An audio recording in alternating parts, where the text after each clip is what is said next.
Ezekiel Chapter 47, the life-giving river. Then he brought me back to the entrance of the temple, and there was water flowing from under the threshold of the temple toward the east, for the people faced east. The water was coming down from under the south side of the threshold of the temple, south of the altar. Next he brought me out by way of the north gate, and led me around the outside to the outer gate that faced east.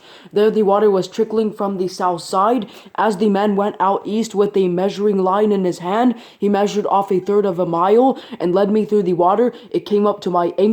Then he measured off a third of a mile, and led me through the water. It came up to my knees. He measured off another third of a mile, and led me through the water. It came up to my waist. Again he measured off a third of a mile, and it was a river that I could not cross on foot, for the water had risen. It was deep enough to swim in, a river that could not be crossed on foot. He asked me, "Do you see this, son of man?" Then he led me back to the bank of the river.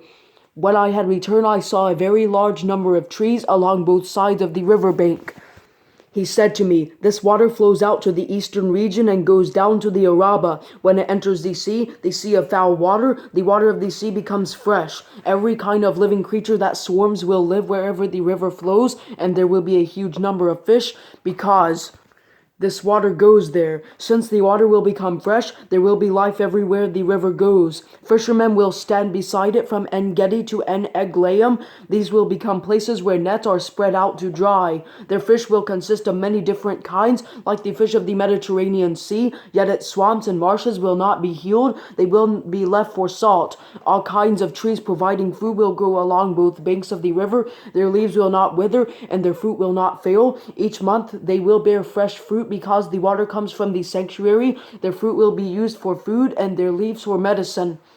The borders of the land. This is what the Lord God says. This is the border you will use to divide the land as an inheritance for the 12 tribes of Israel. Joseph will receive 2 shares. You will inherit it in equal portions, since I swore to give it to your ancestors. So this land will fall to you as an inheritance. This is to be the border of the land. On the north side it will extend from the Mediterranean Sea by way of Hethlon and Lebo-Hamath to Zedad, Berothah, and Sebraim, which is between the border of Damascus and the border of Hamath, as far as Hazar-Hadikon, which is on the border of Haran. So the border will run from the sea to Hazar-Enon at the border of Damascus, with the territory of Hamath to the north. This will be the northern side.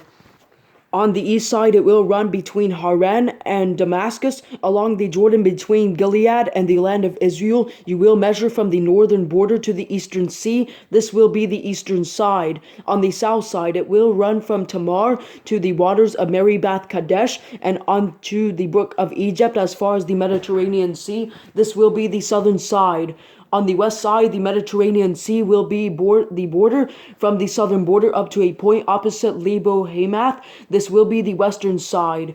You are to divide this land among yourselves according to the tribes of Israel. You will allot it as an inheritance for yourselves and for the foreigners living among you who have fathered children among you. You will treat them like native-born Israelites along with you. They will be allotted an inheritance among the tribes of Israel, and whatever the tribe the foreigner lives, you will assign his inheritance there. This is the declaration of the Lord God.